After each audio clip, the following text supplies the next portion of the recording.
How we doing, folks? My name is Ryan B. Hebert, and welcome back to our second to last top four match. I am doing this alongside Andy Anderson. Andy, how we doing? Doing good. We have a pretty exciting other top four set to decide which of these two very talented players is going to be making it to the finals to play Hobbit VGC. That is correct. Hobbit VGC, very talented Australian player who has brought a very interesting team today and has gotten his way to the finals to be able to do so. But now it's between Sohaib and Fiona to figure out which one of them is going there as well. What's very interesting to note is whether or not Excadrill will be a factor in this upcoming game. Very effective against basically all of Sohaib's Pokemon except his restricteds. But we've seen this team used today by Fiona and Ryan Mazzetto, and sometimes you just don't bring the Excadrill whatsoever. And so I'm very interested to see how they maneuver this team, especially against Sohaib. Yeah, like you mentioned, the Excadrill could probably threaten KOs on more than half of Sahib's team.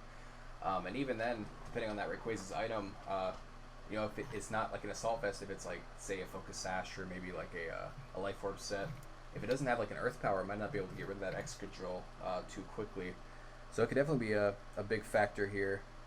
But, we haven't seen Sahib at all on stream yet, so we really don't know what kind of techs he could be hiding on his team. We've seen just about everything Fiona has had to run, but we are going to lead from Sahib with Tapu Koko and Rayquaza, while Fiona's going to go for Amoonguss and Rayquaza. The interesting thing, correct me if I'm wrong, Andy, Shiny Coco is still locked into that timid nature, if I'm not correct. That is correct. If it's That is shiny, correct, it's yeah. it was the only Tapu to actually be locked into a nature. Yeah. Incineroar being swapped in here into that in Amoonguss slot, probably predicting a Dragon Ascent. Dazzling Gleam coming out from Coco, and Dragon Ascent actually going into Rayquaza, but it will not be enough to knock out. Yeah, we actually saw the item revealed from Sahib's Rayquaza there. It was Life Orb. Unfortunately for him, it was not able to pick up the KO on Fiona's Rayquaza with that double up. And Kyogre is going to come in for that Rayquaza, and this is losing a restricted like that on turn one is always tough. It always puts you on the back foot. It's unfortunate, but Fiona is just in a great position now. This Rayquaza may be low on health, and it may have its defenses lowered by one, but that Incineroar with Fake Out is just enough to be sure that Coco will not be getting off a move this turn. And there it is. But will Kyogre, yes, be unleashing a powerful water type attack into Incineroar and Amoonguss, knocking out the Incineroar, but bringing in the Xerneas.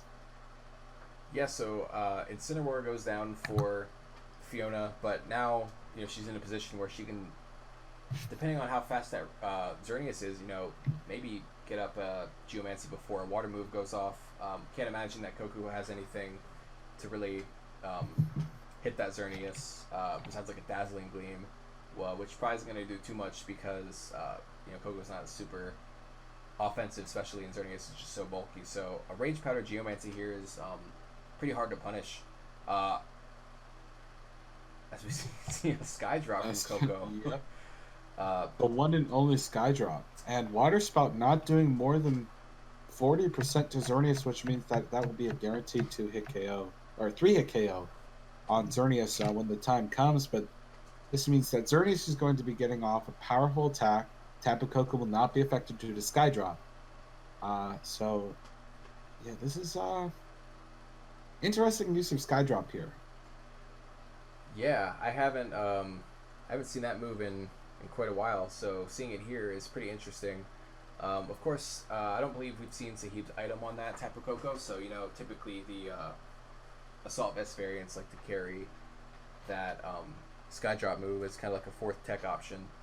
So I guess it just depends on what else he's got going on here, because the Trick Room up here would be really hard for Fiona to punish, especially because we don't know what item that Tech Attack is carrying, but it can eat up these +2 Moonblasts pretty well. It's hard to see how else Fiona's going to play around a possible Trick Room, but I think you're going to want Yeah, and I think you're going to want to swap out Amoonguss, get that Regenerator, swap in Rayquaza, and try to Moonblast Tapu Koko, fearing a possible wide guard if there's a Dazzling Gleam coming out here to try to knock out Tapu Koko. Yeah, that's definitely an option. I'm sure Fiona's probably um, eyeing pretty heavily, especially because Electric Terrain actually is about to expire. Yeah, that So too. so after this turn, even under Trick Room, Amoonguss can just start firing off spores. And unless Sahib has something like a substitute on that Stack Attacker that we saw earlier, it's gonna be hard to punish that. And Amoonguss is always one of those Pokemon that it just makes everything way more complicated than it needs to be. But You are correct. You are correct. Both players taking their time here. Sohai putting on the timer, saying enough is enough. Protect being revealed on Tapu Koko. Dazzling Gleam coming off of that Xerneas. Will we see the Trick Room? yeah, so nothing too unexpected there. Like you mentioned, swapping out that Amoonguss, get that Regenerator. Um, yeah, I wonder. You gotta wonder if Sahib had read into that and gone for something like a Rock Slide, maybe picked up a double KO. That would have been game. But Fiona making a little bit of a safer play, but it worked out decently in her favor. That Electric Terrain is gone, so of course we don't know how slow that Amoonguss is, how fast the Stack Attack is. Of course, Stack Attack is typically min speed, but Oh, wow. nope. We do see a Z move actually come from that Tapu Koko, doing basically nothing through Protect. And Amoonguss does come Actually, back. I'm really surprised to not see E-Speed come out there from the Mega Rayquaza. Very surprised. Because my thought process would be E-Speed into the Tapu Koko. Mungus would get knocked out by a Rock Slide or a Gyro Ball. The Rayquaza would get knocked out. And then you could send in a Mungus. Tapu Koko would be low enough to clear Smog, and then Sakataka would attack you, and then you would Sleep Powder Stacka, hopefully trying to continue living. Because it's a plus defense Sakataka, which is really great information for later on in this game. But Well, not only that, it's I don't know if you noticed that last turn, it bypassed the Rage Powder, meaning that is a safety goggle Stack Attacka, which means it's immune to the Spore. Ooh. So, Gotcha. and more importantly for Fiona, it means it does not have a Shuka Berry. So if Fiona has an Earth Power, it could very easily just get rid of it right there. But Yeah. we are going to be going into game 2 here in just a second. Great catch with the safety goggles, Andy. I missed that totally. So with that information in mind, though, I think that's great news for Excadrill. Really great news for Excadrill. Even more of a reason to maybe even bring it. Yeah, at the same time, Fiona played that matchup really well with the Pokemon she did have. It's definitely probably came down to just one or two turns that maybe she could have adjusted differently on. So maybe she doesn't even feel like she needs it. At the same time, it does offensively threaten a lot of these Pokemon. It's still very very interesting now without that Shuka Berry, because you got to imagine that the Tectonic Rage would probably KO Sekataka through it.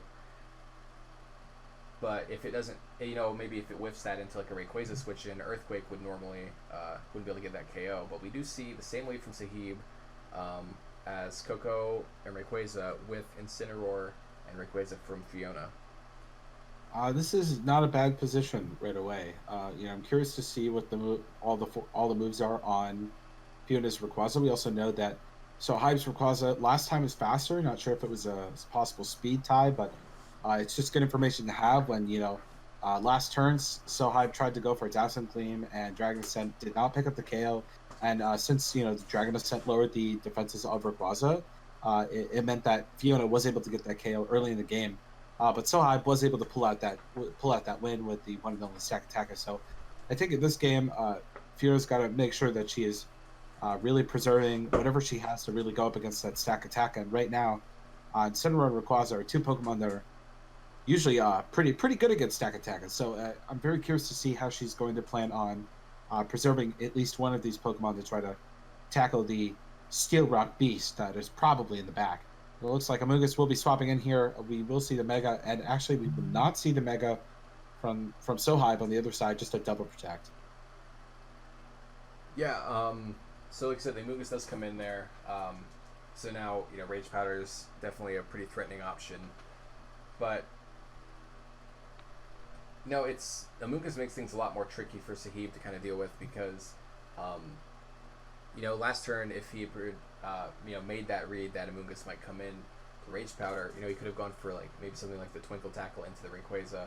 I believe it's Assault Vest, so it likely wouldn't have KO'd, but it would have done pretty sizable damage. But yeah, this Rage Powder is going to take away that Twinkle Tackle that we were just talking about. It should allow it to be KO'd by this Dragon Ascent, guaranteed, but it's just going to take one in return, and it's not going to be able to hang on from that. So both players losing pretty important Pokemon, but they're going to have to kind of adjust the battlefield and see what they've got going on here.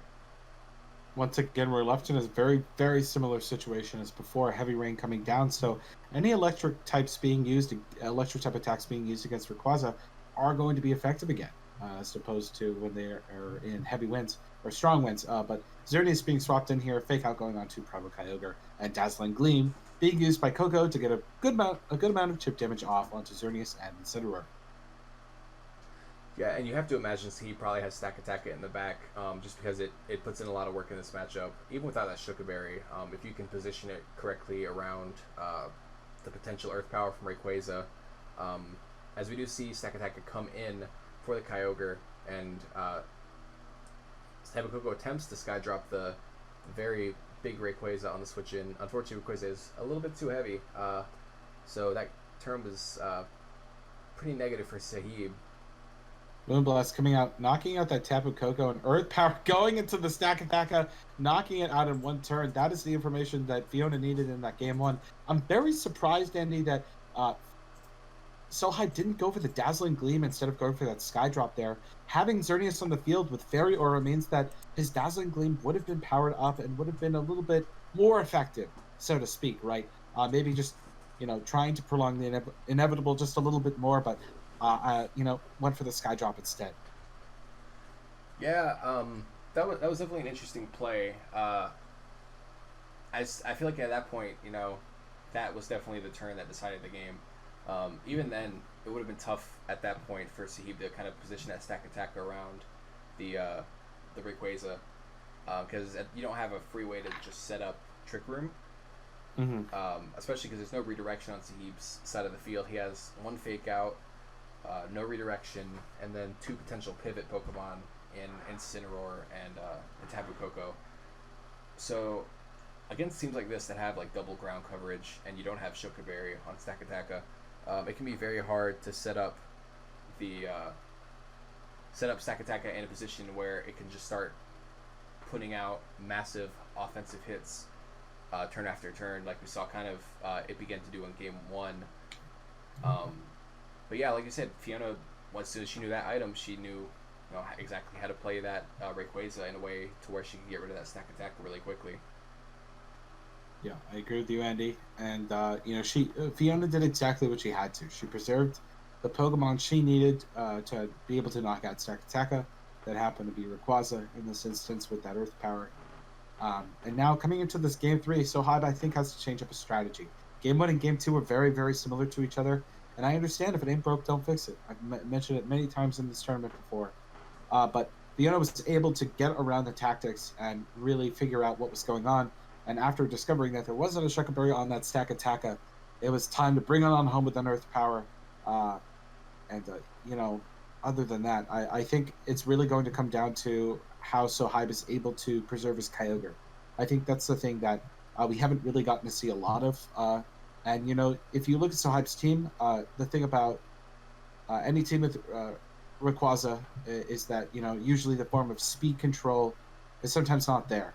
It's not always true for every team. Sometimes they have Crobat, but usually there's like a faster Pokemon like Koko or Tapu Lele on the team that allows you to do without speed control of some kind, usually Tailwind. But Sohaib has Trick Room, but hasn't really been able to use it. So we see the exact same leads as game 2, or no, I believe actually it was Incineroar last game. Sorry, yes, that was a misstep on my part. But turn 2, we did see this exact same situation. However, there's no Intimidate quite yet on that Rayquaza, so it could be putting out a lot more damage with a Dragon Ascent if he opts to go for that. Alternatively, Sky Drop into that Amoonguss is looking like it could be a very viable option here. Kind of get rid of the Rage Powder, and then Rayquaza's free to get off a little bit of damage. Of course, you have to be careful getting defense drops on your own end, because as we've seen in both other games, once you get those drops, and so we knew Sahib will get those drops first because his Rayquaza is faster. Yoshi and Lugia's Dragon Ascent is able to get that KO. Seems like every time, so she'll just have to be, or so he will have to be very careful to not let his Rayquaza go down super quickly here, because that's going to be a pretty big way of him getting rid of that Xerneas in the late game. Looks like Rayquaza will go for the Protect. The Z-move coming out from that Coco, being sucked into that Rage Powder, and Dragon Ascent going into the opposing Rayquaza. A little bit of a dead turn, a little bit of chip onto the Amoonguss, and a used up Z-move on Sohaib's side of the field. Yeah, that was definitely not what he wanted to see. I'm not sure what he was really thinking there. Maybe he thought that something else like the Incineroar would kind of switch in. Maybe thought he could kind of bluff that game too.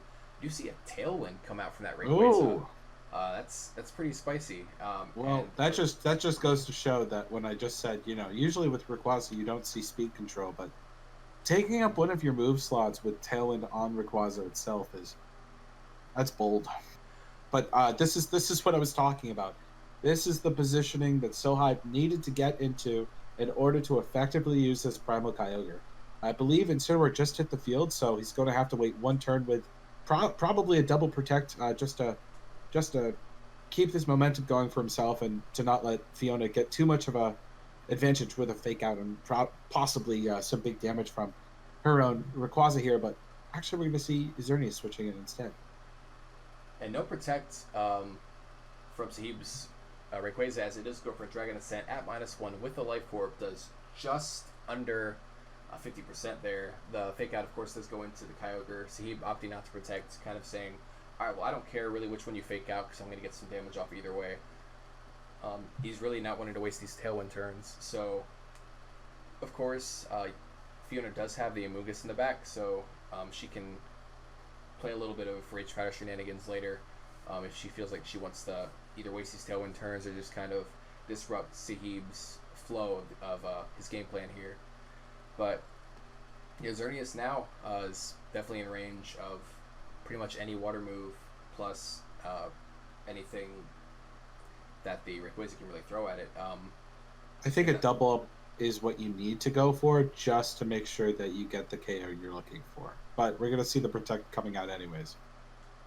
And that Dragon Ascent from that Mega Rayquaza at -1 with the Life Orb is enough to get the KO onto that Amoonguss and the switch in.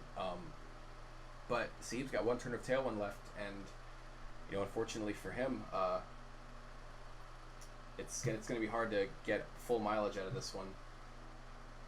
And with Incineroar coming back, no, sorry, not Incineroar. Rayquaza coming out onto the field. I got mixed up there for a moment. This is an interesting position. I'm not sure if I cannot remember. Is Fiona Assault Vest? Fiona's Rayquaza is Assault Vest, yes. Yes, yeah. So there's no Protect. So it means that there could be a double up from the Rayquaza and the Primal Kyogre on Sohaib's side of the field. But we're actually going to see Incineroar coming into the Rayquaza slot. Dragon Ascent going into Rayquaza. Will we see the Ice Beam? No, we're going to see the Origin Pulse instead coming out. Rayquaza is still on the field, delivering a devastating Dragon Ascent into Sohaib's Mega Rayquaza, bringing Tapu Koko out onto the field, becoming the fastest Pokemon. Yeah, so I don't know. That's a little bit of a weird turn. Of course, Sahib does now have the fastest Pokemon on the field still with that Tapu Koko, and you have to wonder if that Dazzling Gleam, of course not boosted with a Z move or Fairy Aura, would be enough to KO that Rayquaza at this range at -1 special defense. Of course, these Assault Vest Rayquazas are typically not super offensive. They usually don't have a whole lot of attack investment.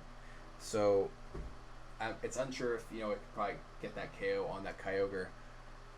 it's going to be a Well, very tough turn for Fiona to kind of figure out which target she needs to really focus on here. Andy, we haven't even seen Sohybe's last Pokemon. I'm calling it. It's probably Stack Attack. That's why she just switched out. She needs to preserve that Rayquaza for Earth Power for the Stack Attack in the back. Almost guaranteeing it. Almost guaranteeing it. We haven't seen this last Pokemon. So he was trying to just do as much damage as possible, waiting until the last possible moment before he has to reveal this final Pokemon. Origin Pulse coming out. It will not be enough to do much to that Rayquaza, but now we are in a particular situation where the clock is ticking and damage is being taken. Yeah, it's actually a better thing for Sahib that he wasn't able to get one of those KOs, just because it kind of safely gets him in a position where he can get both of these knockouts. Potentially, without, if Cerny does switch out, maybe the Dazzling Gleam won't be enough to get that Rayquaza. But even then, all his Pokemon are just really low, and of course, potential Stack Attack in the back. If Rayquaza goes down, there's really not a lot of options that Fiona has. We've seen, I believe we've seen other sets: Dazzling Gleam, Moonblast, and Geomancy Protect. So there's no kind of spicy techs on there that can really get rid of Stack Attack at that point. Mm-hmm. Yeah, as I mentioned earlier in the battle, so he was able to navigate around Fiona's team and use his Kyogre to his advantage, especially revealing that Tailwind here in Game 3. And, okay, so Zerny switching out. Will Dazzling Gleam be enough? And it will be enough to knock it out. Origin Pulse coming out, knocking out Incineroar as well, leaving Xerneas against the world. Oh my goodness. If a Stack Attack switches in here, I'm dead. There's no reason to, but it would just be flexing. Sohad giving the GG to Fiona. Does she respond with the GG, or does she keep playing? That's the real question. Yeah. Regardless of how this set went, for her, she played outstanding today in this set as well, and she made top 4, so she walks with I believe the payout for top 4 is $10. So, not bad for a day of Pokemon. Make a little bit of money, get a lot of really important Worlds practice, especially. So, yeah, I mean, overall, I'd say she came out net positive today. Yeah, fantastic work to Fiona, and congratulations to Sohybe for making it to finals against TemporalVGC. It's going to be quite a match to watch in just a moment. So, folks, stay tuned. In the meantime, though, between matches, be sure to head on over to the Gamer Jibe Lounge for Mount Silver, where today we were talking multiple different discussions, different posts and polls, that sort of thing, and also watching the stream live with an updated bracket right underneath the stream itself. How much cooler can it get, Andy? It doesn't get much cooler than that. You get to interact with a lot of cool people, get to play some Laser Girl, and just get to, have some fun, like really relaxed environment. It's not like anything super crazy, over the top competitive. It's friendly to both competitive and casual, and kind of in between. So it's a good place just to come hang out. Thank you so much, Andy. Folks, stay tuned. We'll be right back with finals in just a moment.